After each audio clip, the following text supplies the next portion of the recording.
All right. Well, thank you all for coming. We're going to go ahead and get started. So we have here Susan Zacharia. She is going to be talking about addressing the mental health needs of the church. So Susan is a licensed clinical social worker who has worked at the Department of Veterans Affairs since 2013. She's currently working in suicide prevention and serves as a secretary for the mental health ministry in the Indian Orthodox Church.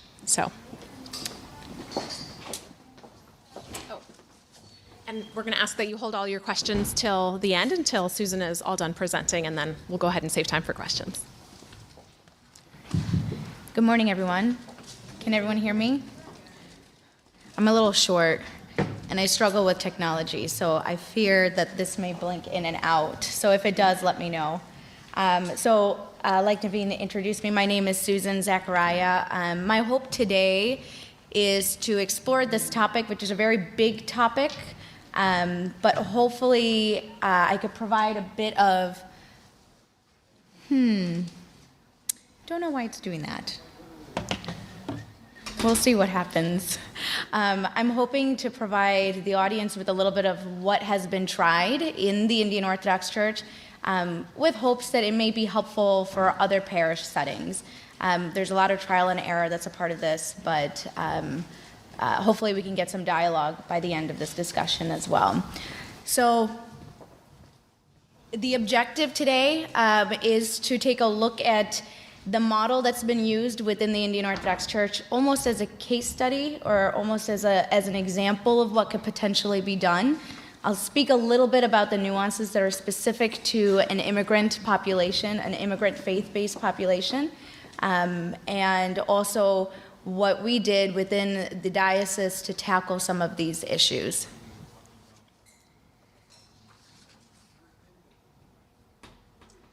So the Indian Orthodox Church is also referred to, you may have heard, as the Malankara Orthodox Syrian Church. It is one of the Oriental Orthodox Christian churches, and it is in the United States, it's a largely immigrant-based community. We probably have been here since the 1980s or so, is probably when folks started immigrating from India, and since then, folks have gone across the country. So you'll see groups of Indian Orthodox parishes in large urban areas like New York, New Jersey, and then in what we consider as the Southwest Diocese is technically everything that's not what you would typically consider the Northeast region of the United States. So anything that is west of what you would consider the Northeast is what we call the Southwest Diocese. So that includes regions like Chicago, Florida, Dallas, Houston area, Los Angeles, San Francisco. We have parishes also in Vancouver, Seattle, all across the map. We have about 60 to 70, I believe, parishes at this point. All of them kind of vary in sizes within the Southwest Diocese. Some of them are as large as hundreds of family members, so about 200 to 300, sometimes as small as 10 to 15 parish or family members in a parish. In the Chicagoland area, we have 4 Indian Orthodox parishes. One, I belong to the St. Thomas Orthodox Church, and actually in the back, Father Abraham Chaco. He is the parish vicar of St. Mary's Orthodox Church in Oak Lawn, Illinois. We have 2 other ones. One is in Elmhurst, and the other one is located in Bellwood. So I just kind of wanted to give a little bit of context as to where we're operating out of. It is largely an immigrant-based community, and as most immigrant-based faith communities, folks come to the country with the hope to not only preserve their faith, but in to some way preserve their culture as well. And with that can come addressing certain issues, such as mental health, that's highly stigmatized within a certain culture, when the church may not view those issues in the same way that the culture may view it. And so it creates a disparity, it creates a discrepancy, and that's what we hope to tease out. What is the faith and what is driven by our culture? So I just wanted to give a little bit of keeps doing that, doesn't it? I'm just not noticing. It's okay, there's not much up there. I'll just keep saying my name over and over again as it blinks in and out. So I know I was already introduced. I think it kind of said a little bit about who I was in terms of what parish I go to. I wanted to give a little bit of a background as to my professional background. So I graduated from the University of Illinois Urbana-Champaign, 3 hours south of here, in 2012 with a bachelor's degree in psychology, communication, and a minor in sociology. And then following, I received my master's at the University of Chicago in social work. Since then, I've worked in mostly the Department of Veteran Affairs. I've worked at the VA hospital here at Hines, right outside of Chicago. I've also worked at the VA in Seattle, and I've also worked at the VA down in Baton Rouge. Don't ask how I ended up there, and then I'm back here in Chicago. But I've worked at the VA settings in those different areas. And in most of my time at the VA, I've worked with veterans struggling to make changes to their substance use, alcohol and other drugs. I did a lot of individual therapy and group therapy, and within the last year and a half, I transitioned over to suicide prevention. So my job at the hospital right now with a team of 4 other suicide prevention coordinators is to meet with veterans that have struggled with thoughts of suicide but also have recently attempted to take their life. So I do a lot of work in the inpatient unit of the hospital, but I also do a lot of work providing consultation to providers that may have a patient sitting in front of them and doesn't really know what the next step is. So we provide a lot of consultation in that area. I also serve as a secretary of the Department of Veteran Affairs. That'd be nice, right? I serve as a secretary of the Department of Counseling Services within our ministry, within the Southwest Diocese. And so that is kind of where I would like to start a little bit. So this is a ministry, I believe the Southwest Diocese was formed in the mid-2000s. Is that right, Utchin? 2009. And so since then, we've always, in the diocese, we've always had a ministry titled Pastoral Care and Counseling. So the objective of that ministry was to provide the people with pastoral care and guidance in those areas. It never really took form of any sorts, and so when I had expressed interest to our bishop at the time, he had asked if I could take on this role. And so since then, we took a look at what we've been doing, what we need to do, and we restructured it, including we renamed it to the Department of Counseling Services. It is it's meant to be a vague term. We're still trying to figure out exactly what needs to be done, and once we figure out what needs to be done, a whole new thing will need to be done. So it's a very dynamic process. In 2015 was when I took on this role. One of the biggest things we wanted to understand is what is it that the people need. As a mental health provider, I can take a look into, I can assume what our population needs. I can assume what would be beneficial, but it was very important for us to get the buy-in of not only the parish members, but also the parish leaders as well, clergy and ministry leaders. And so that's sort of where we started taking a look.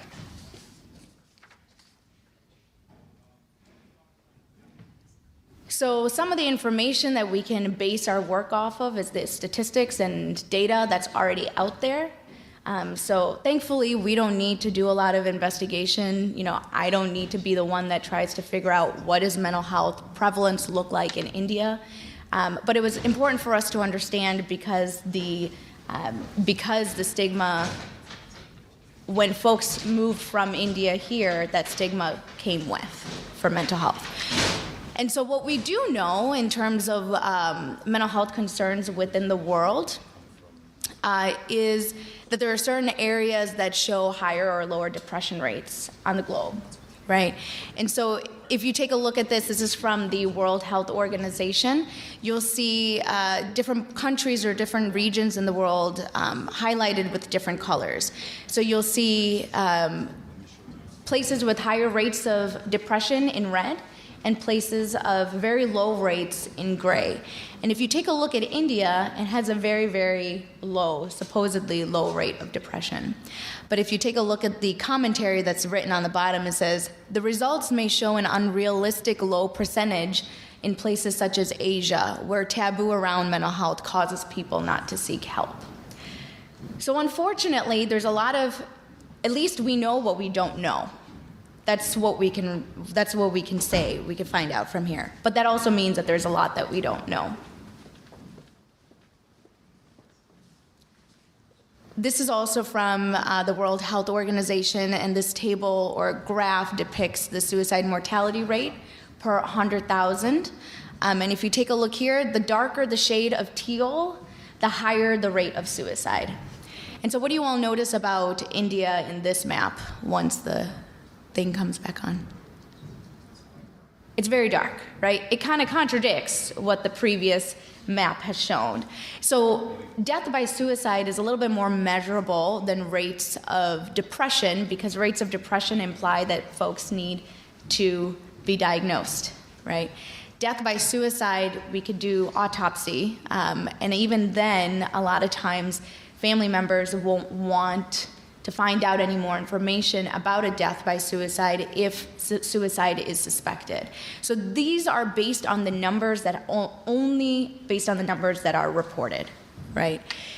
And so based on the information that's out there, knowing that rates of suicide in India are extremely high, and at the same time, there's a huge taboo and stigma around it, it gives us, as the ministry, enough reason to say, hey, there needs to be more work. We need to find out more information. And actually, the Indian Orthodox Church, you'll see, the tradition states that St. Thomas brought the gospel to Kerala, which is a state down in southern India. And one of the highest rates of suicide within India is South India as well. And so when we talk about this within our parish members and parish context, people are able to relate. Many people know somebody that have in some way been affected by a death of suicide.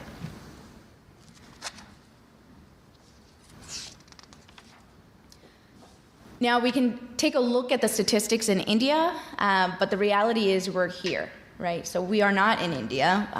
Immigrants here raise their families here in the country, in the United States, and based on other immigrant populations, we can safely assume that there will be a generation that's founded here and continued here. So we also need to take a look at the other side, which is what does the mental health prevalence look like in the United States? And so these statistics are from the National Alliance of Mental Illness, NAMI.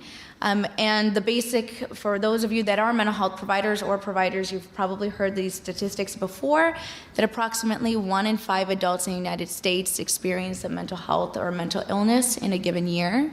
Approximately 1 in 25 adults in the United States experience a serious mental illness in a given year that interferes or limits a major life activity. And then you'll see down there, suicide is the third leading cause of death for people aged 10 to 24 in the United States, and suicide is the second leading cause of death for people aged 15 to 24. So we can provide these statistics, this data, to our parish members. We can provide it to our lay leaders as well.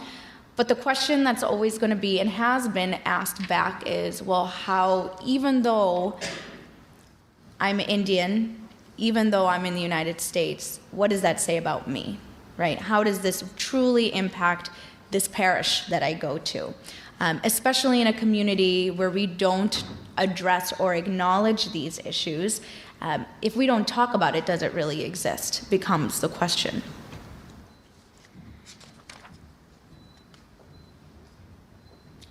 So stigma is the reality of stigma is not just seen in certain parts of the world, it's seen everywhere. It is manifested in the ways policy is written, it's manifested in the way medications are made available and prescribed, and the number of barriers there is to access to care. Anytime we see a barrier to access to care, it oftentimes is informed by stigma. And the paradox of stigma is that in order to get rid of the thing we don't want to talk about, just to talk about it, right? So,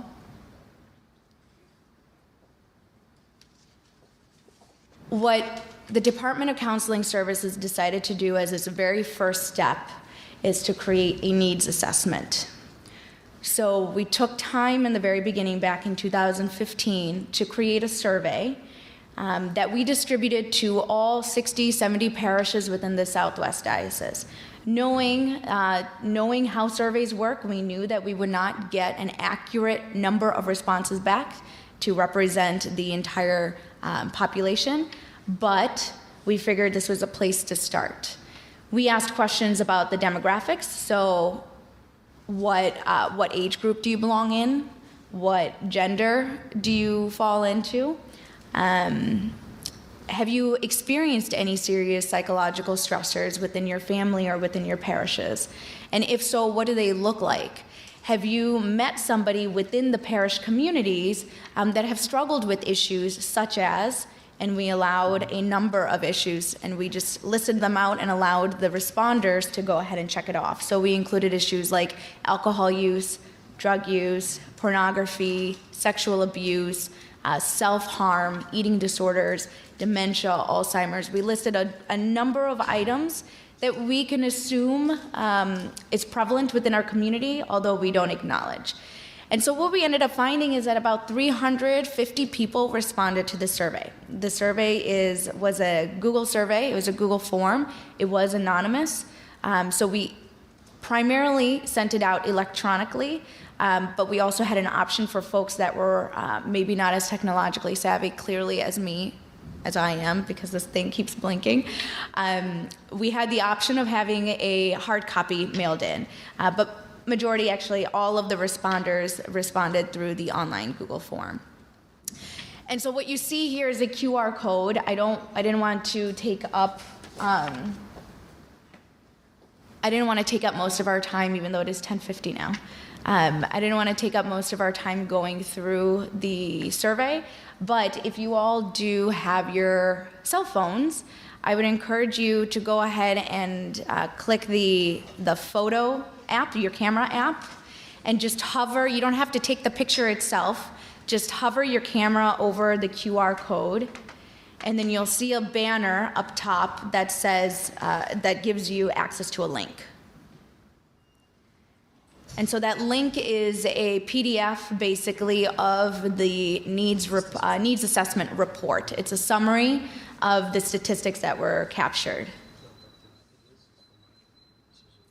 Is that working for folks?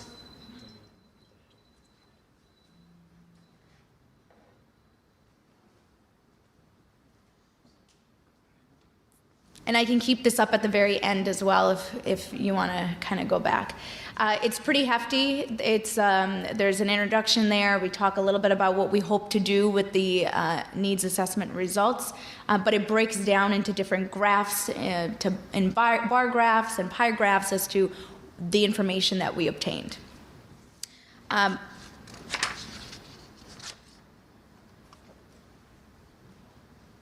One of the questions that we had asked in the needs assessment was, have you or your family experienced sociological or psychological struggles in the past?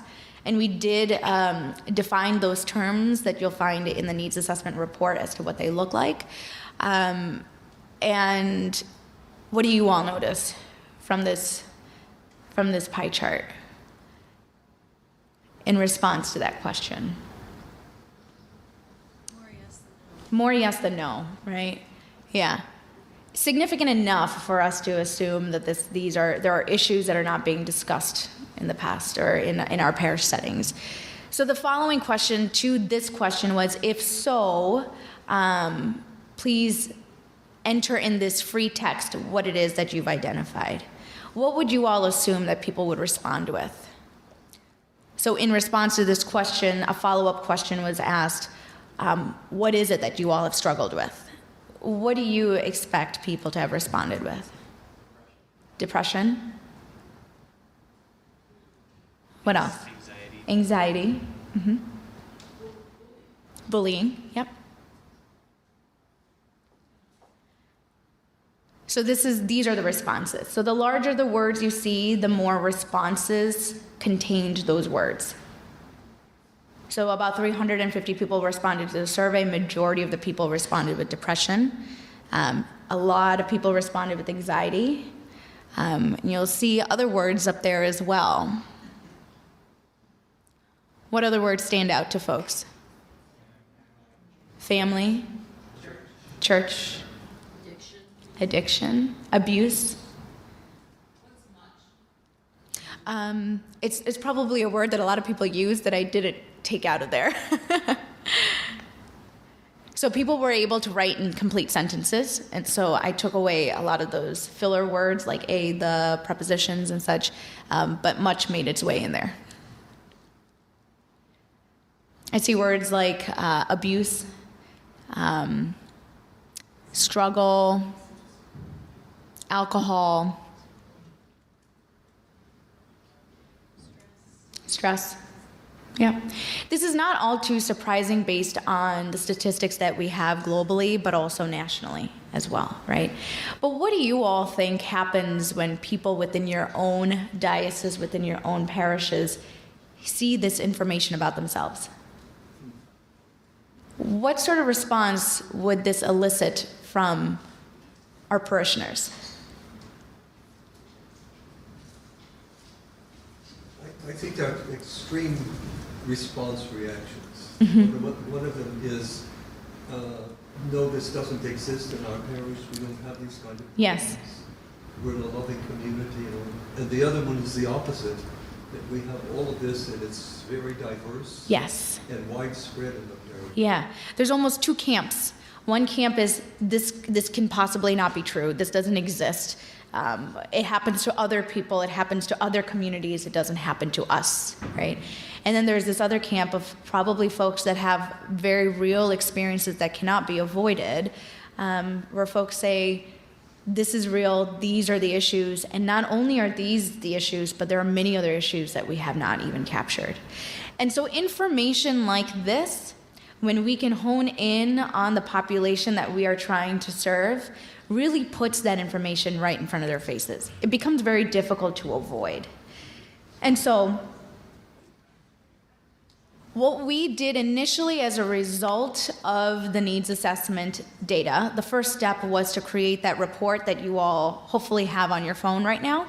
And as a follow-up, since 2000, I believe that report was completed in 2016. So really for the following 2 years, 2.5 years after that, the ministry's objective was to go to these different regions. So Dallas, Houston, areas in Florida, Chicago, Detroit, San Francisco, different areas within the country where we know that there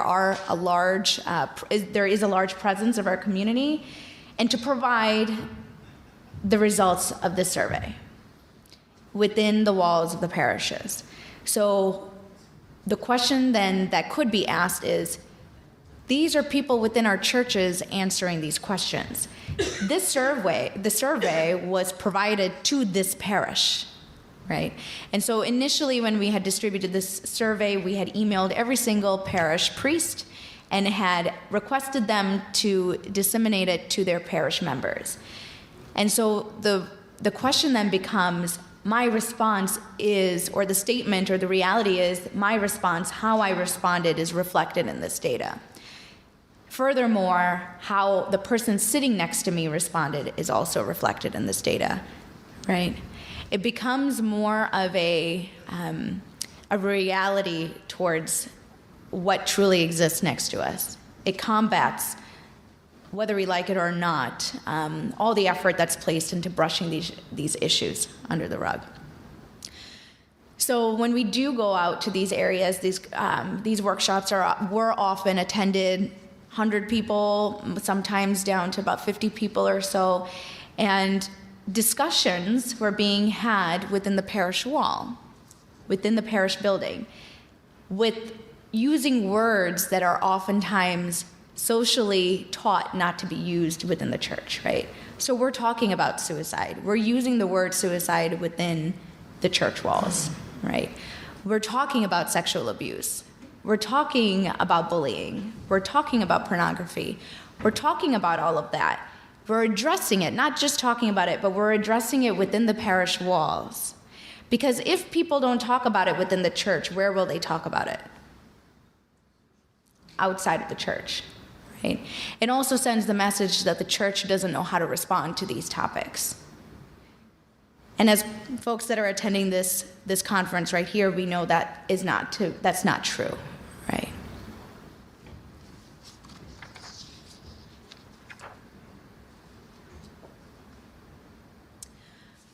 Yes? Is this something that we can see in Sunday school or starting with the young kids as well? So that's a good question. So the slide, what else?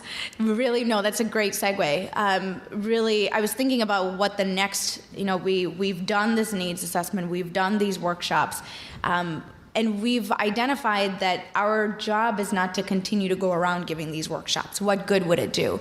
The objective of the workshops is to raise awareness. And what we are seeing since the workshops have been started are that people are asking during events like family conferences or youth retreats. People are asking if there could be an expertise on the topic of addressing mental health or bullying to come and provide a discussion or facilitate a discussion of sorts.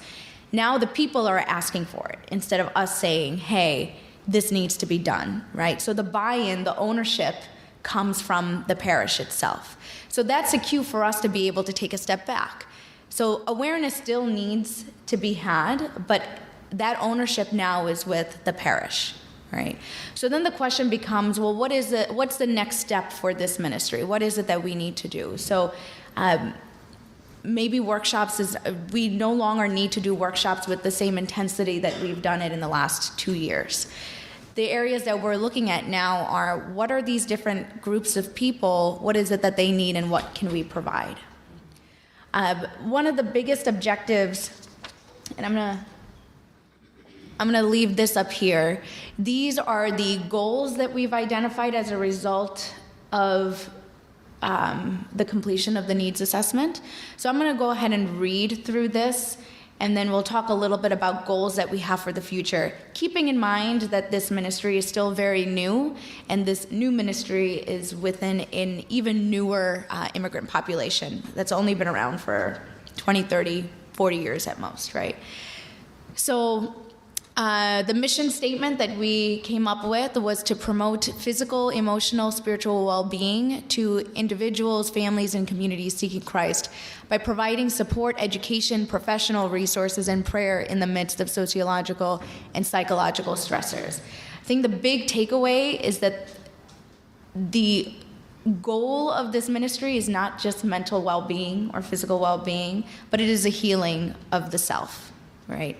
And if we continue to avoid addressing mental wellness, we have to ask ourselves, by avoiding it, are we truly avoiding healing ourselves? And if our taking care of our mental wellness is a part of our salvific journey, then it is something that we need to address and eliminate barriers towards within our own communities. Long-term goals include providing clergy and lay members a directory of spiritually and culturally competent mental health providers within each area of the diocese. I see some heads nodding, which is a big need for many communities, if not all communities. Publish educational materials and online resources for most common mental health concerns on the website for public access. Also a need across all jurisdictions and all communities. Offer scholarships for individuals looking to obtain graduate level degrees and licenses to practice clinical mental health services. So encouraging folks within our communities to pursue a career choice that may be otherwise discouraged at a certain point or maybe not seen as common. Incorporate education into workshops at major regional and area level conferences for all ages to promote discussion and understanding of mental health concerns. And then hold regular premarital and family workshops for each area of the diocese to increase awareness of mental and spiritual problems among believers and promote family unity and cohesion. So these are very vague goals. There are many, many other goals that we have. But one of the biggest takeaways, in addition to the results of the survey that I've realized overseeing this, a lot of the tasks here, is the importance of providing support for our clergy. And I think ultimately, and there is no data to support this yet, but my goal for the next step is to create a needs assessment for the clergy of our diocese, because I'd be really curious to know what it is that what they're looking for. I believe there's not a single priest within any jurisdiction that has not received a phone call in the middle of the night to respond to a crisis of sorts. And also be expected within that phone call to be able to intervene appropriately or to fix the problem, right?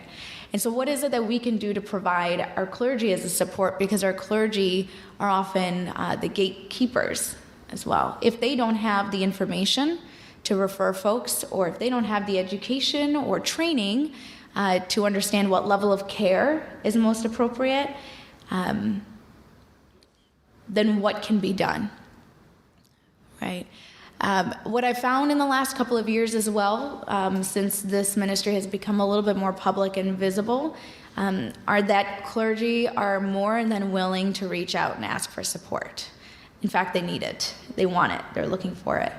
And so long term, I believe this ministry will most likely look in such a way to provide support for the clergy, first and foremost, who oversee their parishes. All right. So we provide support for the leader of each parish, and we disseminate that information downwards. So that's all I have right now. It is about 11:05, so about 25 minutes for questions. If you all have any comments or questions, there's a mic right there that we're going to ask for folks to come up and ask. What questions do you all have?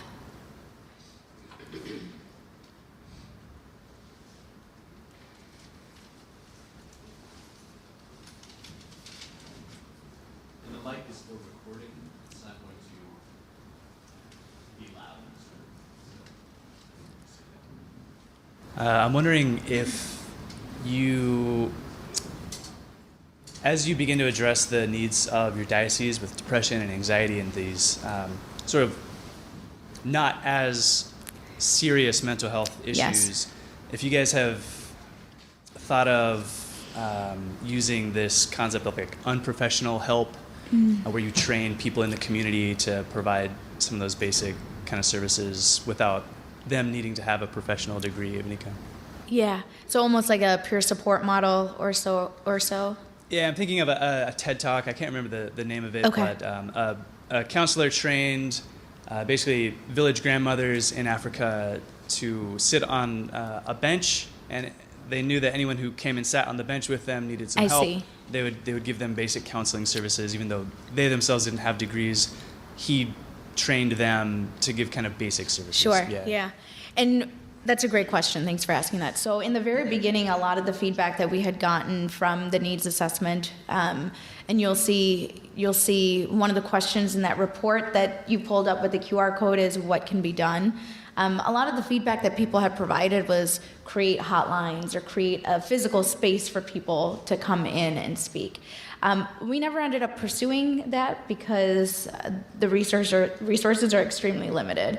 And so what we had to consider, at least in the front or in the very beginning, was how can we use what's already made available and encourage people to use those resources. I think ideally, if a region is set up or a community is set up where the need is there, those are options that can be had.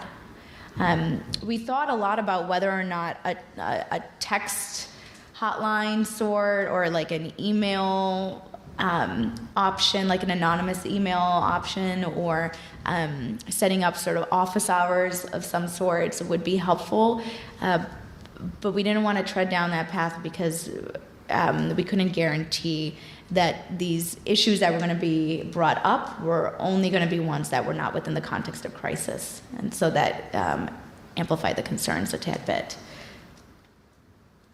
And so what we encouraged really the use of were the National Suicide Hotline, as well as there's a lot of other online presence out there. Yeah. Thank you. What you're doing is amazing. This is really great, and it's almost for me a dream to have something like this in the Coptic community. So my question is, how'd you break in? And did you face any resistance? And if you did, how did that look like? How did you overcome that and just obstacles? And just kind of how'd you breathe life into this? So, thank you. Really, the way I got into doing this work, I took it upon myself to email our bishop at the time with a master's thesis that I had written when I was in my grad program. And in that thesis was how to provide quality evidence-based clergy training to promote mental health or increase access to mental health care within Asian Christian communities. And so I had my professor at the time really help me tease out that paper, and in addition to writing the thesis, I was asked to present it and sort of simulate what it would look like to encourage a board of people, including clergy leadership, to adopt this idea. And so I kind of had practice in my grad school setting, along with the support of my professor. At least I had the time and the resources to consider, play it out in my head. And then it wasn't until years later that I decided just to attach the PDF. It was actually after I got my independent licensure. I waited until I was independently licensed, and then I emailed our bishop at the time and said, if you need any help in this area, this is something that I'd be willing to take on. I think oftentimes what we realize is that the need is much, and so if parish leaders, if clergy, if bishops see somebody volunteering, they're ecstatic. Oftentimes they have to ask people for help. And so simply by me just saying I'm willing to help, I was put into this role. And I was really given a lot of latitude as to how to execute it with the blessing of the bishop. Thank you so much for this talk. I really liked what you said at the beginning about kind of teasing out the difference between where the church's stance is on things and what the church has to offer as resources versus kind of teasing out what the cultural view is. And I was wondering if you might address how to begin conversations or what kind of wording to use, especially with addressing an older generation, also keeping in mind kind of the hierarchical and like power dynamics within Indian culture of younger people not being allowed to talk to their elders or confront them about issues that might be going on. Yeah. So when we started doing this presentation, when we started doing the workshops around the different areas, I thought the largest pushback that I would get would be from the older groups of people, parents, aunties and uncles. But really, they were the ones that showed up. Shockingly, we did a conference in Houston. About 170 people showed up in Houston, and Houston is a very large area for our community, and only about 20 folks that were born and raised here showed up. The rest of them were people that would be considered in the first generation or immigrant population. I think that was a very humbling experience for me, because that showed me that this is not so much as a older generation versus younger generation sort of issue, because the reality is suicide is intergenerational. People have been dying by suicide since the beginning of time, right? People have been struggling with thoughts of depression and anxiety since the beginning of time. That's why the church has a lot to say about it, because this has been an issue for a very long time. And so when we give the space for those folks, for people that may understand the world a little differently simply because of cultural context, I was shocked and blown away by the words that were coming out of their mouth. Because again, a lot of times, people from India, people that were born and raised not from here, struggled with somebody that they know that struggled with alcoholism or drug use or abuse of sorts. the conversation looks a little different. But there was a sense of relief, anecdotally at least I can say there's always a sense of relief. And folks are always coming up afterwards saying, I struggle with this with my grandparents. I struggle with this with my husband or my wife. I'm not exactly. One time in Houston, I think it was in Texas at some place, I had an older gentleman in his 70s or so just raise his hand in the parish setting, in an Indian Orthodox community, raise his hand and say, I had an alcohol problem my entire life. I haven't drank in the last 20 years. You don't really hear that in our churches. That means that something is happening.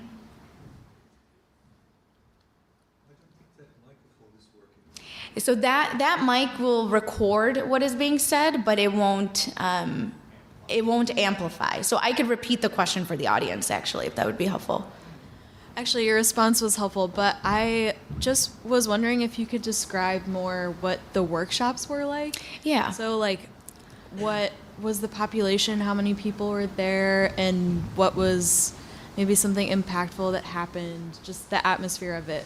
Because Sure. it's amazing that those happened. So just Yeah. an image of what that was like. Absolutely. So we started off doing, so the director of the Department of Counseling Services is a priest who's also a social worker whose home parish is in Tampa, Florida. And so as a test site or a pilot site, that was the first place where we did the workshop. It was a very small workshop because there aren't that many Malayalis down in Tampa, folks from Kerala down in Tampa. But we had about maybe 30 people in attendance, which is pretty decent for that community. And after that, we did a presentation in Chicago, in this area, which I believe had about 80 folks attend. And what we did. So after Chicago, we did one in Houston, Dallas, San Francisco, and then other family conferences and youth retreats. We would just make sure to make our resources available and present at those sites as well. So what it concretely, logistically looked like, we were tasked with the responsibility of reaching out to the parish priest in that area. So for example, in Dallas, I reached out to the Dallas priest and said, hey, we're working on raising awareness of mental health concerns within our community. Would you be willing to advocate for this in your area? More often than not, they'll say yes, or there'll be somebody that's willing to take this on. And we were able to get one or two people in that area, lay leaders that were willing to help out. And so they took care of the logistics in Dallas. So we're working remotely, really, and through phone calls and video conferences. Over the months, we would establish a date, and then we would start publicizing it at the parishes. And we would arrange for technical stuff like food, the schedule, what that would look like. And the diocese would provide us with the funding needed to travel out there. Folks were willing to house us for a couple of nights. And we created a one-day schedule, really, where we come in the morning. We start with matins, and we do an introduction, and we typically also try to find mental health providers within the community also present there. The point of that being, we wanted to show the community that there are people locally that folks can turn to as well. So when we went to Dallas, we had a psychologist who had her own, she was somebody from Kerala, she had, or her parents were from Kerala, but she had a private practice of her own. She was a psychologist, and we also had a psychiatrist as well present, in addition to myself. My job there was to present the results of the data and elicit that conversation and facilitate that conversation.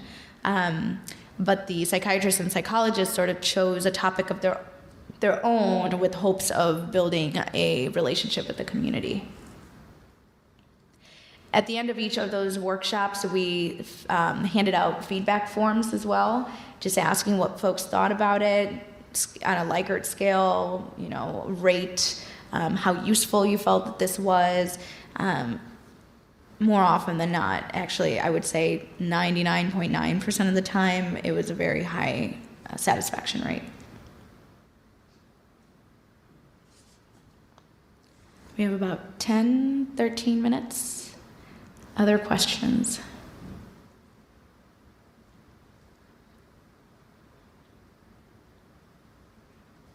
Okay, so I will put the QR code back up there for folks that weren't able to capture that.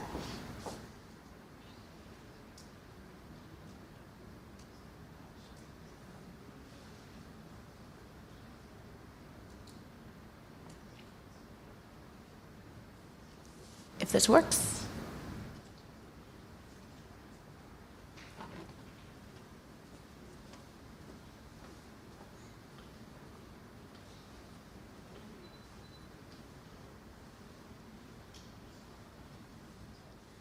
I think I just shut it down.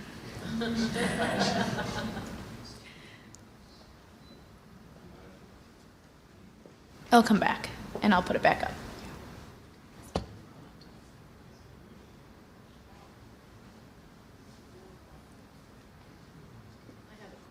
Yes. Yes, please do.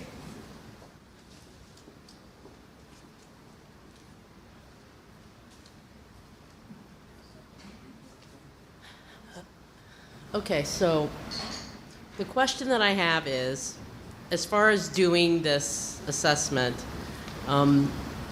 were the participants, as far as like the actual youth, were there any, was there interest in the youth of the church, or did you not, are you, I'm not sure what area, in that particular area, where you would go as far as peer pressure?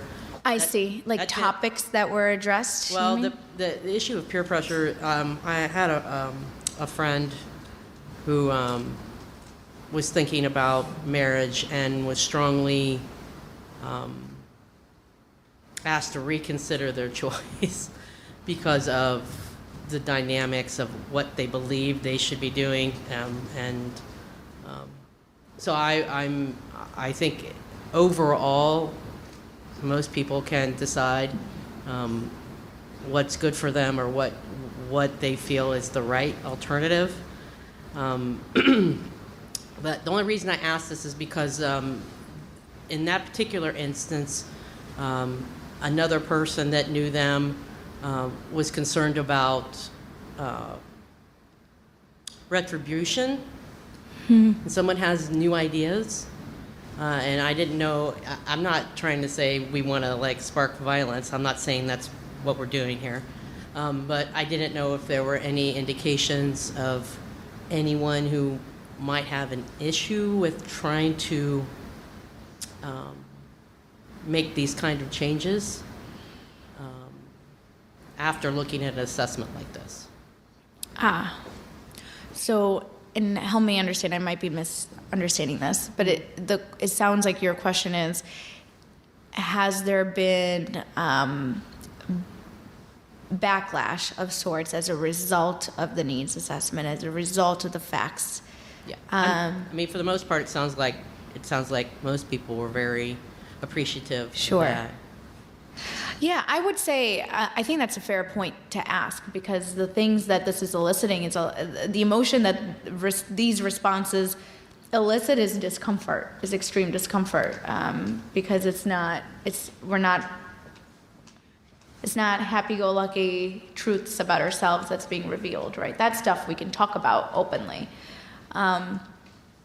I would think it elicited some, I don't know about retribution, but at least anecdotally I could say that I think people were angry. I think people are frustrated, and oftentimes people take that frustration out on a church setting, a parish. The church doesn't allow for this, or I can't trust the leaders of the parish. I think oftentimes that's an indication of not having their needs met, right? Yeah, I don't know. That doesn't sound like it was a satisfactory answer. Go ahead. No. I think that obviously this type of assessment and exploration shows people that you care and that right. you want to help. So that's fine. But usually there's usually someone, and so I'm kind of looking forward at the possibility of if this was something that anyone wanted to try to use. Sure. what kind of signs you would be looking for. So I will also say one more piece. In facilitating the discussion based on the results of the survey in a large setting, so in a group of people, maybe like 100 people out there, someone, you're right, will stand up and be like, well, how do we know the data is actually true, right? How do we know, could one person have responded to the survey 10 times, right? We'll kind of find little loopholes to not justify the responses, right? Oftentimes, I resist the impulse to react to that, and I just take a step back and say, what does the audience think? And oftentimes, the audience will stand up and say, these issues are real. I know that I've faced them. So it no longer becomes the person that's tasked with talking about this convincing this one individual that's in doubt, but it becomes the people around them. It becomes the person that they sit next to on Sundays saying it. I would toss it back to, I would say the biggest takeaway that I've had from doing this needs assessment is to trust the audience. Trust that people need this. If you trust that process, give it back to the community will ask for the help that they need. I don't need to convince them that they need help. That's useful. Yeah. The redirection. Yes. Okay. Yep, the redirection. Thank you. Would you mind using the mic? Yes.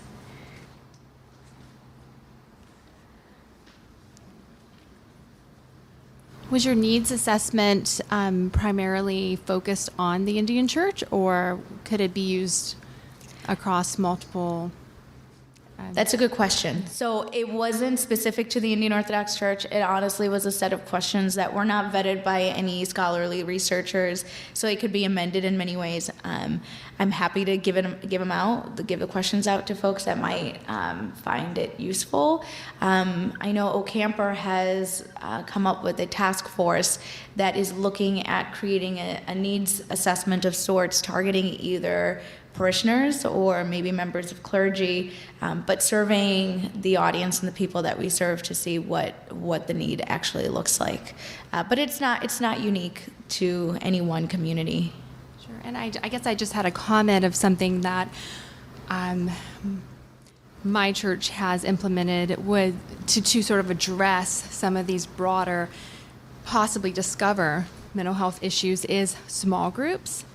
And basing those small groups on topics that are relevant, like technology in our Christian faith, and people meeting with maybe peers or families and having discussions in community, having that to come out in a more natural and organic way. Yes. And then if it goes beyond that, then referring them, because it seems to be a less intimidating environment. Sure. And that's sort of a new ministry my husband and I have tackled within our church as a way to sort of